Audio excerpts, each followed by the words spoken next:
शशि का ही एक और प्रश्न कभी आया होगा, उससे भी पहले पूछा है, एक साधक को आहार कैसे लेना चाहिए और उसको कैसे अपना जीवन जीना चाहिए? तो कैसे अपना जीवन जीना चाहिए, वो थोड़ी बहुत चर्चा मैंने आपसे की, थोड़ी और मैं आपसे कहूँगा।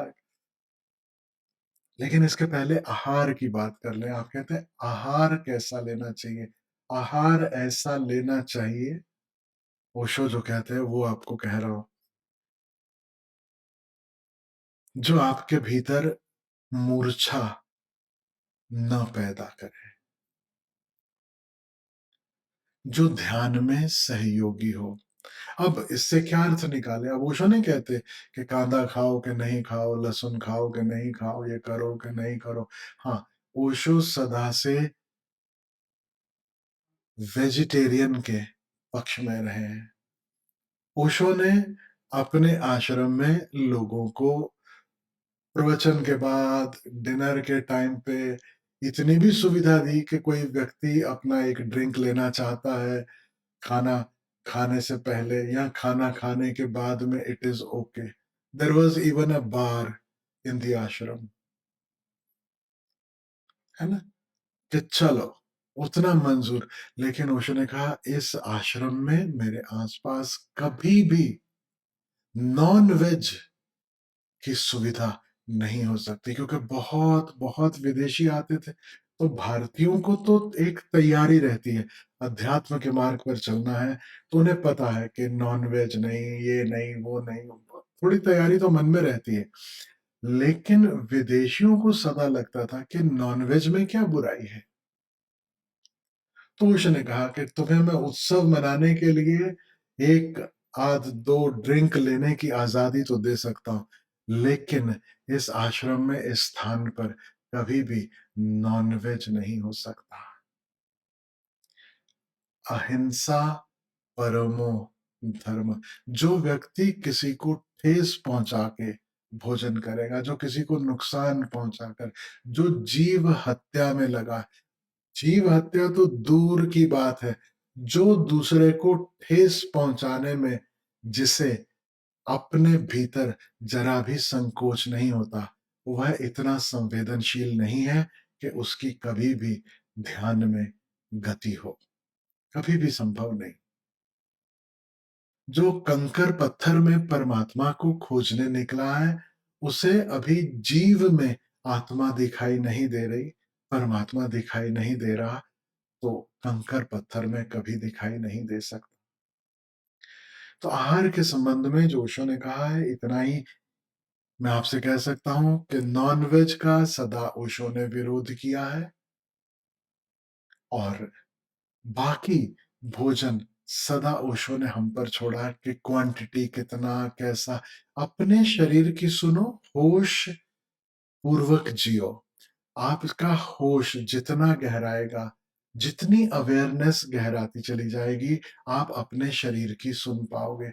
आपके शरीर की क्या ज़रूरत है, कितनी ज़रूरत है, फिर किसी और को आपको नियम नहीं देने पड़ेंगे।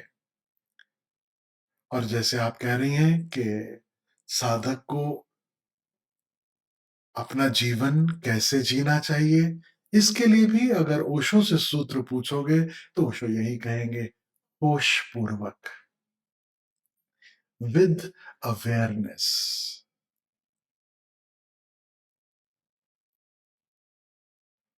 और अगर 2 सूत्र याद रखने जैसे हों, बार-बार वो 2 सूत्र मैं दोहराता हूँ, अवेयरनेस एंड कंपैशन। होश और प्रेम। इतना अपनापन, कंपैशन का अर्थ है इतना। Compassion is not sympathy, compassion is not Daya, compassion का अर्थ है करुणा, करुणा अर्थात इतना अपनापन, सबसे हृदय से महसूस हो कि किसी और को ठेस पहुँचाना बिल्कुल ऐसा ही लगे जैसे मैं खुद को ठेस पहुँचा रहा हूँ। जैसे मैं अपने एक ही हाथ से अपने दूसरे हाथ को तकलीफ दूँ, तो मैं अपने हाथ को तकलीफ न दूँ, यह कोई दया नहीं है। सच पूछो तो ये कंपैशन भी नहीं है, ये इतना ही है कि होश इतना प्रगाढ़ है, बस इतना सहज है कि कैसे मैं अपने आप को कष्ट दे सकता हूँ।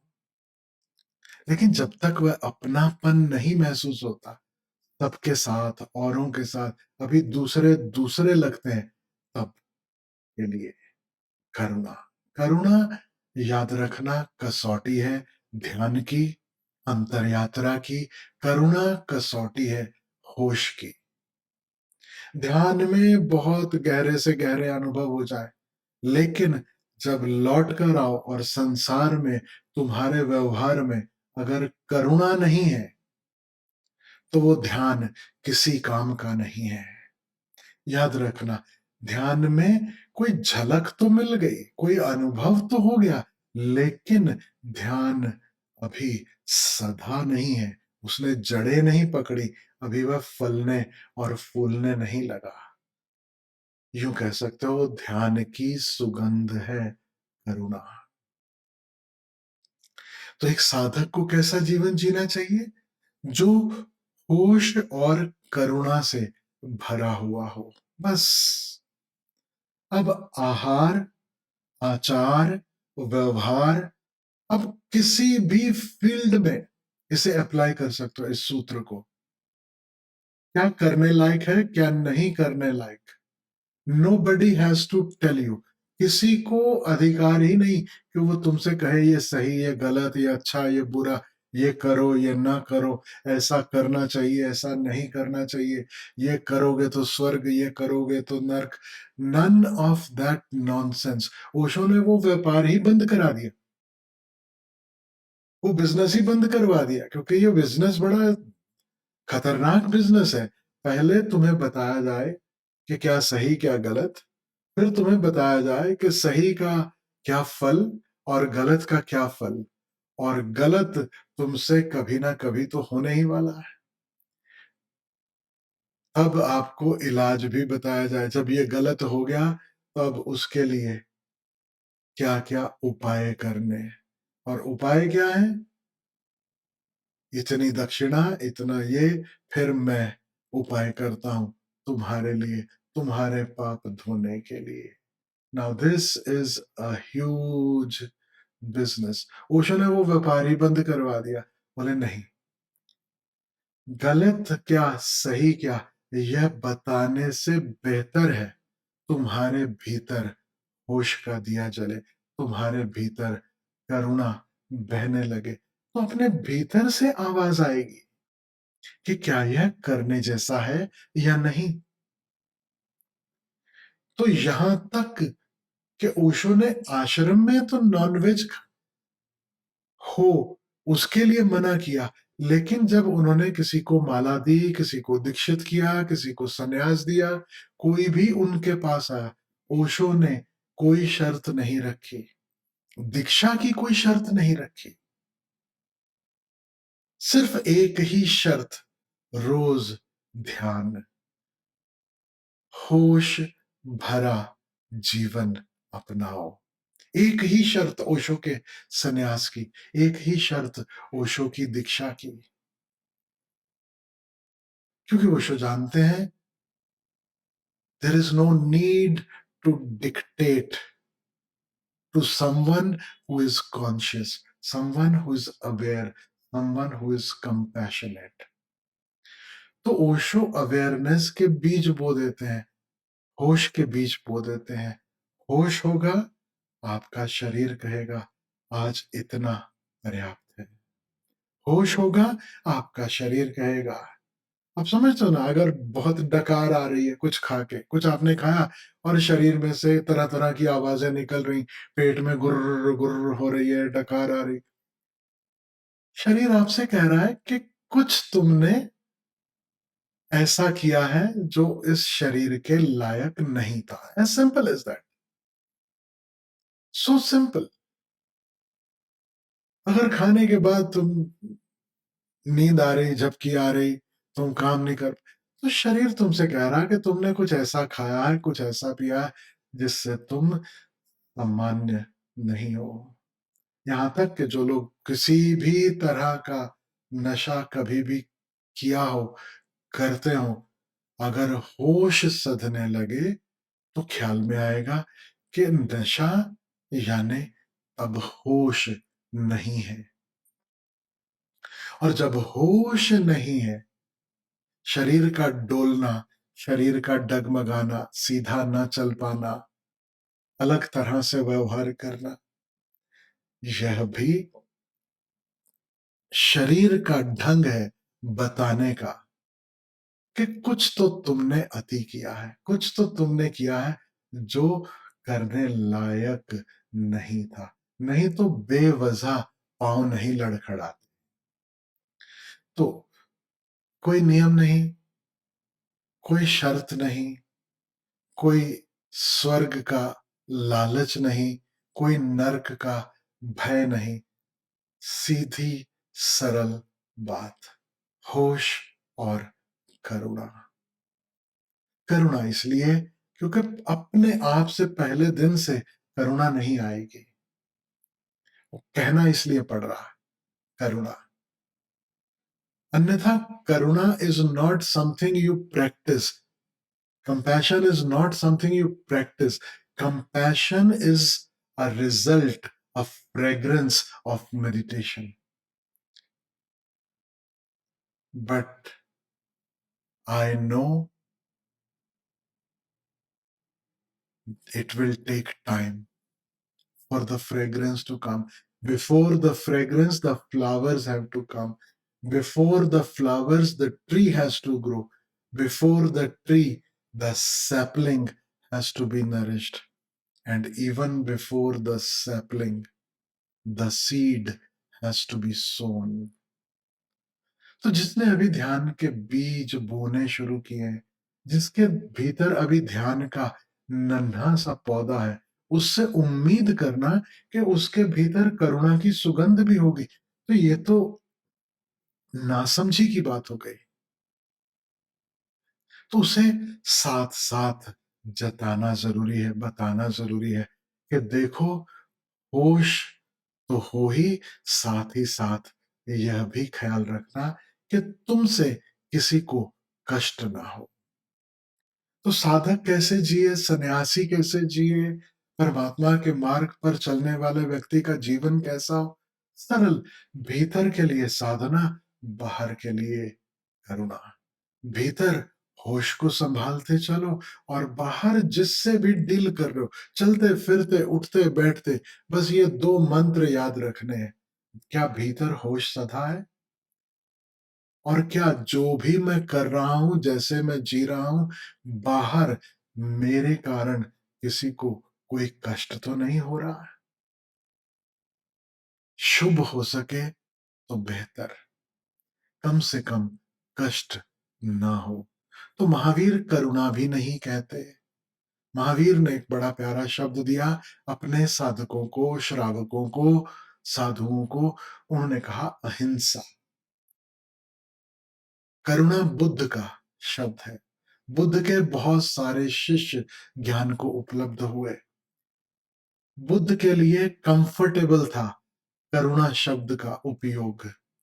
महावीर के जो शिष्य हैं, जो अभी साधना में लगे हैं, जिन्होंने साधना की शुरुआत की है, महावीर इस संबंध में ज़्यादा वैज्ञानिक शब्द दे रहे हैं कि जानते हुए कि मेरे शिष्य अभी कहाँ पर खड़े हैं, उन्होंने कहा अहिंसा। कि चलो किसी का शुभ नहीं हो सकता, किसी को मैं प्रेम नहीं बाँट सकता, ना सही, कम से कम मुझसे कोई हिंसा ना हो जाए। तुम चलो, साधक चले, सन्यासी चले, तो उसे इतना होश हो कि कहीं उसका पाँव किसी चींटी पर तो नहीं पड़ रहा। देखते हो ना, कई बार हम चलते हैं, रास्ते में एक चींटियों की कतार चली जा रही है। कभी अगर ध्यान में आया हो, अक्सर तो वह भी ख्याल में नहीं आता लेकिन अगर होश होगा तो ख्याल आएगा और बस फिर एक कदम ही तो उठाना है कि मैं पैर यहाँ ना रखूँ, थोड़ा आगे रख लूँ, थोड़ा पीछे रख लूँ और फिर ये बढ़ता चला जाए, यह अहिंसा का भाव इतना गहराता चला जाए, इतना गहराता चला जाए कि तुम जहाँ खड़े हो, तुम्हें ख्याल में हो कि मैं किसी के रास्ते में तो नहीं खड़ा हूँ। देखा कभी लोगों को फुटपाथ पर ग्रुप बनाकर खड़े हैं, बातें कर रहे हैं, गपशप कर रहे हैं और दूसरा किसी को गुज़रना है, तो वो रोड पे नीचे उतरे, फुटपाथ से नीचे उतरे, रोड पर चले और फिर उनको क्रॉस करे, आगे जाए। साधक, सन्यासी कभी किसी के रास्ता नहीं रोकेगा, कभी किसी के रास्ते में नहीं खड़ा रहेगा।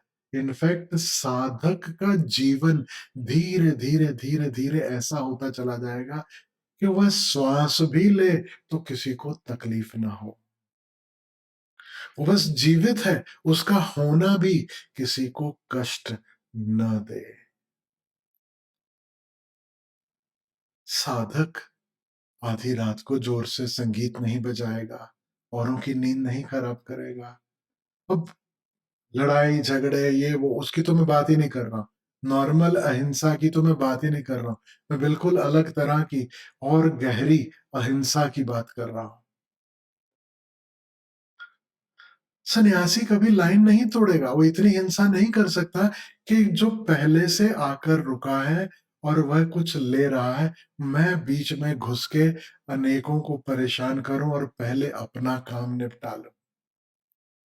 धीरे-धीरे यह अहिंसा गहराती चली जाए, करुणा का रूप लेती चली जाए, ऐसा साधक का, सन्यासी का जीवन हो। होश होगा तो ही अहिंसा हो पाएगी। अगर होश नहीं होगा तो हिंसा होने ही वाली है, यह बिल्कुल तय है। क्योंकि पता ही नहीं चलेगा कब हिंसा हो गई, कब मैंने किसी का मन दुखा दिया, आपने किसी को कुछ कह दिया। होश होगा, ध्यान होगा तो आपको उसकी आँख में दिखाई देगा कि इसे चोट पहुँची, इसे कष्ट हुआ। होश नहीं होगा तो कैसे पता चलेगा?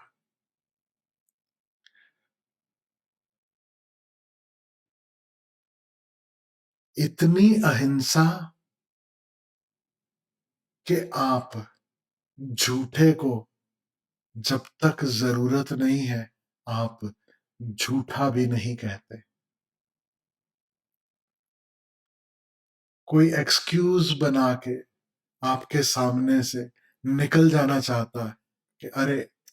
आपको पता है ये व्यक्ति झूठ बोल रहा है, ये झूठ कह रहा है, बात कुछ और है।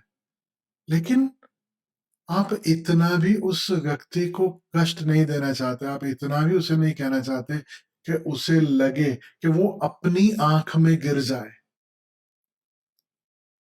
आप उसे बम्बईया भाषा में कहूँ, पतली गली से निकलने का रास्ता छोड़ देते हो। Let him move, it is okay. हर किसी को सुधारना, बदलना, सँवारना, ये ठेका हमारा नहीं है, कुछ उसकी भी ज़िम्मेवारी है। हमारा कर्तव्य हमारी तरफ है, हमारी ज़िम्मेवारी हमारे सुधार की तरफ है, औरों के नहीं। साधक का जीवन कैसे हो?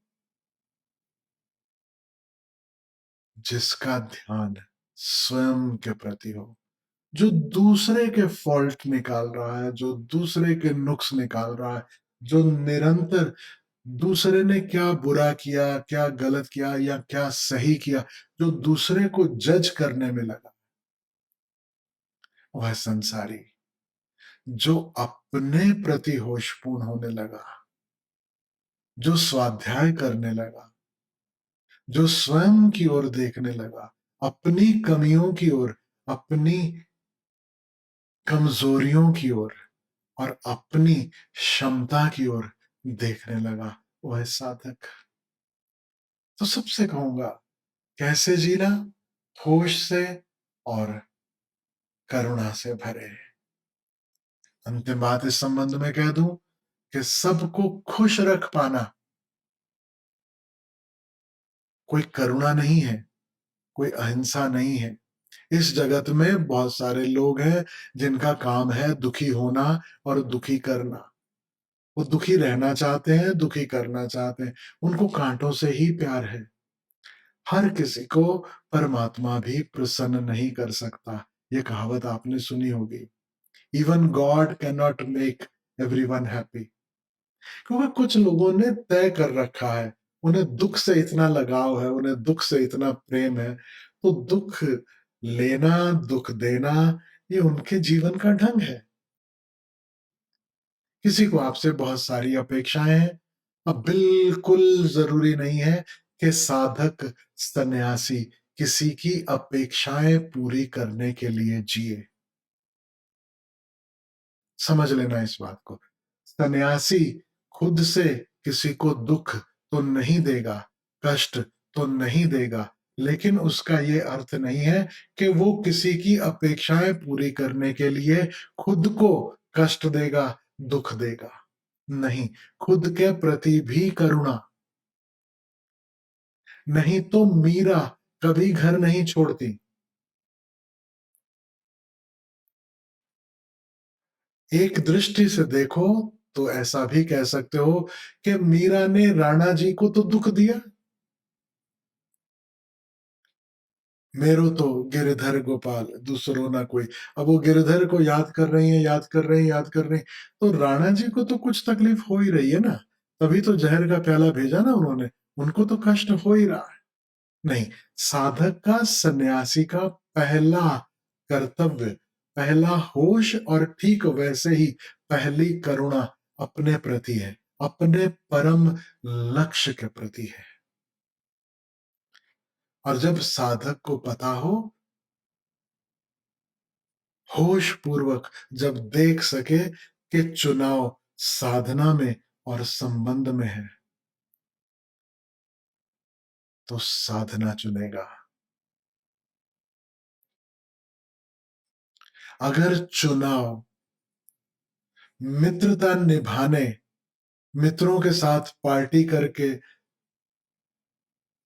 उसमें, और वही वक़्त तुम्हारी साधना का है, होश को गहराने का है, इन 2 में होगा तो साधक साधना को पहल देगा। अब मित्र नाराज़ भी हो सकता है, इट इज़ ओके। यह उसकी अपेक्षा है कि तुम उसके जैसे हो जाओ। तुम जब ध्यान में उतरोगे, तुम जब साधना करने लगते हो, धीरे-धीरे, धीरे-धीरे तुम्हारी प्रायोरिटीज़ बदलेंगी, तुम्हारा जीवन बदलेगा, तुम्हारी पसंद बदलेगी, नापसंद बदलेगी। अब वही खेल खेलने में तुम्हारी रुचि नहीं होगी, जो तुम पहले खेलते थे या तुम्हारे मित्र अभी भी खेल रहे हैं। तुम्हें बहुत सारी चीज़ें बचकानी लगने लगेंगी। तो जहाँ तक अभिनय कर सको, जहाँ तक उनके खेल में शामिल हो सको, बिना अपने केंद्र को गँवाए, बिना साधना के साथ कॉम्प्रोमाइज़ किए, वहाँ तक ठीक। लेकिन जहाँ चुनाव, फिर से कह रहा हूँ, जहाँ चुनाव हो साधना और संबंध में, साधना को चुनना। जहाँ तक संबंध संभाल सको, शुभ, बहुत अच्छा। लेकिन कभी ना कभी ज़रूर ऐसा होगा,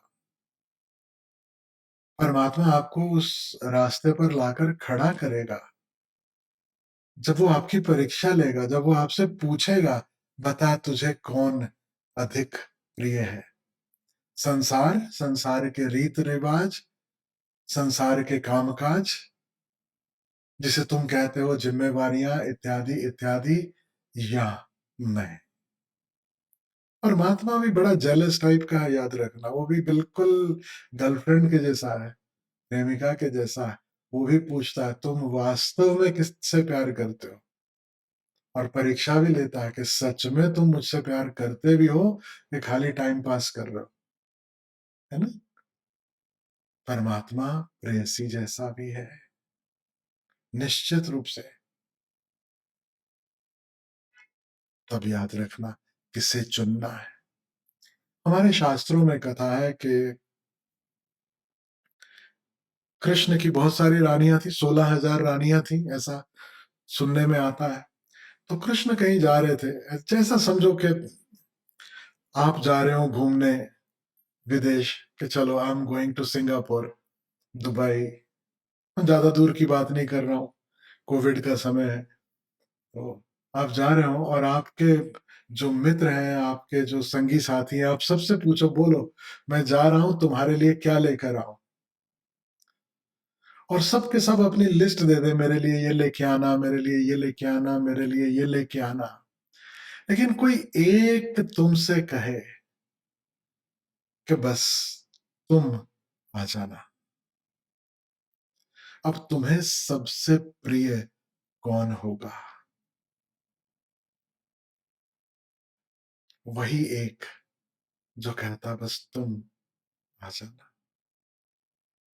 तो ऐसा ही कुछ खेल हमारे शास्त्र कहते हैं कृष्ण के साथ हुआ। कृष्ण ने पूछा, तुम्हें क्या लाओ, तुम्हें क्या चाहिए, तुम्हें क्या चाहिए, तुम्हें क्या चाहिए?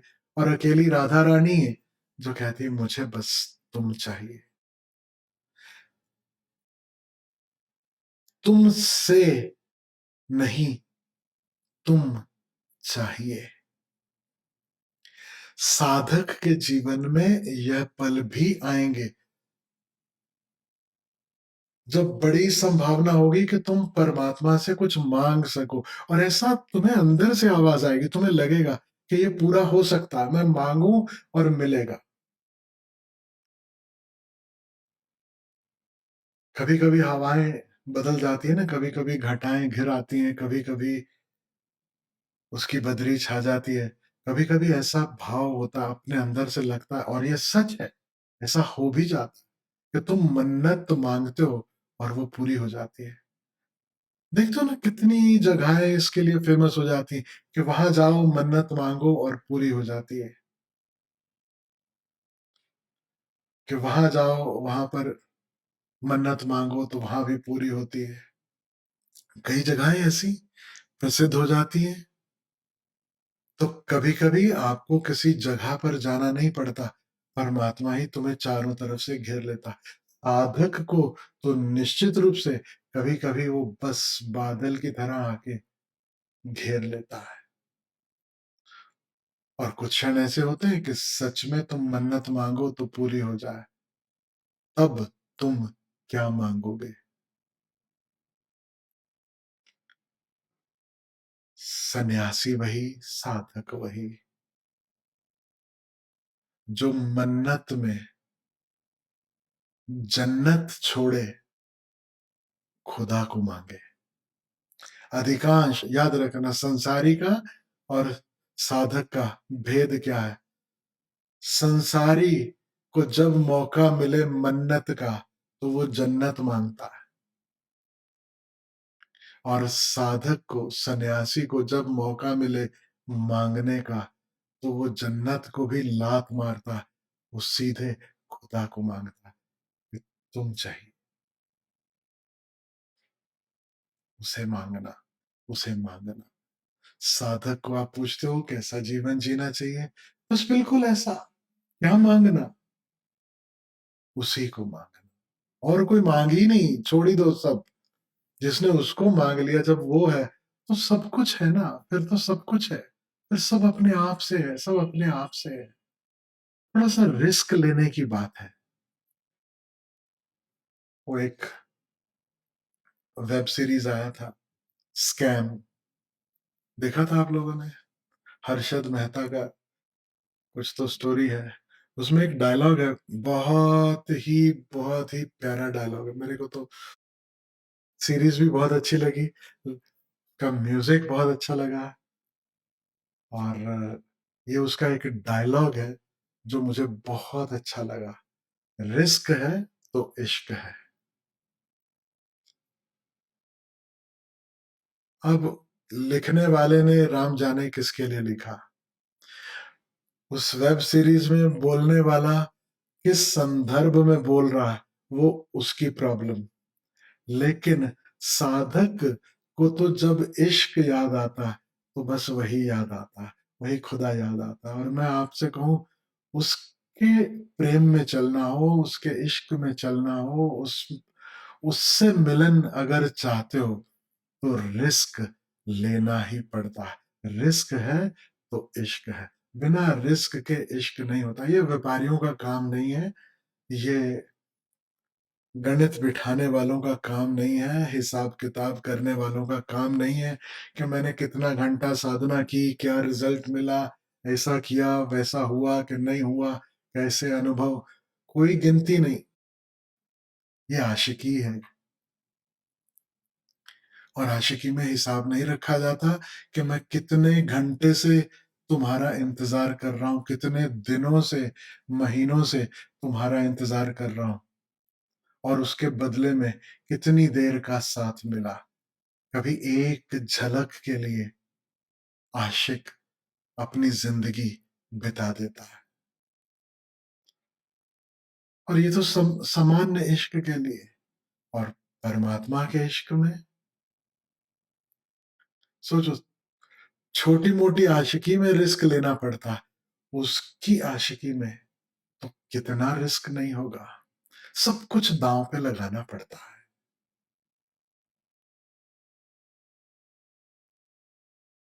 फ़िल्मी गीत याद आ जाते हैं मेरे को, क्योंकि बचपन से बहुत सुने हैं, और पिक्चरें देखने का शौक भी है, आज भी देखता हूँ जब मौका मिलता है। आजकल लेकिन वो गीत बनते नहीं, जो पहले बनते थे।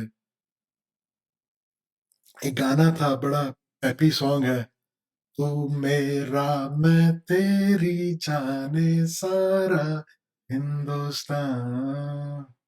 सुना है आपने? अरे ऐसे गीत गा सको परमात्मा के लिए, तू मेरा और मैं तेरा, और जाने सारा हिंदुस्तान, मतलब let the whole world know I am in love with you, my life is dedicated to you, यह जीवन तुम्हें समर्पित। बस एक और पंक्ति याद आ गई, वो भी सुना देता। हाँ, कागज कलम दवातला, लिख दूं दिल तेरे नाम पिया। सुना है आपने? है ना? अरे छोटे से प्रेम में आदमी ऐसा कहता हो, परमात्मा के लिए कभी कह सको? मुझसे पूछो तो मैंने जो उसे कहा, मैंने जो ओशो के लिए अपने मन में गुना, अपने भीतर गाया, वो यही गाया, ये जीवन तेरे नाम पिया। अब फिर पीछे मुड़ के क्या देखना कि क्या हुआ, क्या नहीं हुआ। और मेरे जैसे हज़ारों, मैं अकेला नहीं था ओशो के पास। मुझे याद है एक वक़्त शाम का समय ओशो का प्रवचन चल रहा है, हम लोग ओशो का प्रवचन सुन रहे हैं, और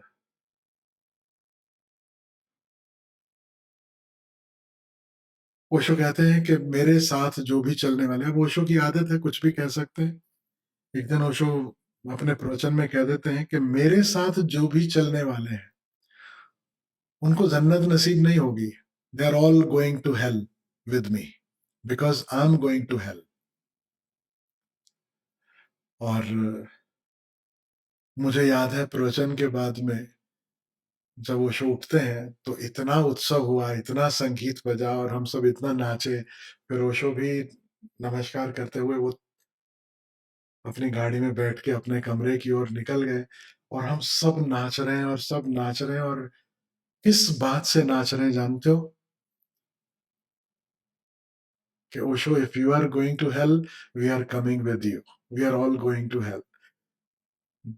अपने प्रियतम के साथ, अपने सदगुरु के साथ नर्क जाने की खुशी में उत्सव मन रहा है, क्योंकि उसी प्रवचन में ओशो ने कहा कि so what, I know my people, even when they come to hell, they will convert hell into heaven, because wherever there is celebration, that is where the heaven is. तो मेरे सन्यासी नर्क में भी होंगे, तो इतना उत्सव मनाएंगे कि जो स्वर्ग में है, उनको जलन होगी। वो एप्लीकेशन डालना शुरू करेंगे, प्लीज़ हमें भी भेज दो, हमें भी वहाँ भेज दो। आशिकी हो, प्रेम हो, तो ऐसा हो। लिख दिया, दिल तेरे नाम पिया, है ना? तो साधक का जीवन कैसा हो, सन्यासी का जीवन कैसा हो? जिसने लिख दिया अब ये तेरे नाम, अब परवाह नहीं, अब जो होगा सो देखा जाएगा। तो देखते हो जब उसके नाम लिख दिया जीवन, फिर जीवन में कभी तुम्हें अमृत मिले या ज़हर, तुम्हें खुशी हो या गम, एक बात पक्की है, तुम आनंद में हो, तुम उत्सव में हो, तुम मौज में हो। तुम कहते हो जब वो मेरे साथ है, मेरा साईं मेरे साथ है, मेरा मालिक मेरे साथ है, मेरा प्रियतम मेरे साथ है, तो फिर मुझे कैसी परवाह? शब्द सुनते हो गुरबाणी में, जिसके सिर ऊपर तू स्वामी, तो दुख कैसा पावे। अब कैसा दुख? तेरा साथ है, यह पर्याप्त है। अब जो भी होगा मंज़ूर है। इसका मतलब ये नहीं कि कष्ट नहीं आएँगे, कि जो लॉटरी खरीदोगे वो लॉटरी लग जाएगी, कि कभी कोई जीवन में चैलेंजेस नहीं आएँगे, कोई कष्ट नहीं होगा। सब कुछ खेल चलता रहेगा, लेकिन तुम मौज में हो, क्योंकि उसका हाथ तुम्हारे सर पर है, तुम्हें उसका एहसास है। अंतिम बात कहना चाहता हूँ, आपने कहा सन्यासी का जीवन कैसा हो, साधक का कैसा हो? सुमिरन से भरा, स्मरण से भरा। बस ये स्मरण बना रहे कि मैं किसके मार्ग पर चल रहा हूँ।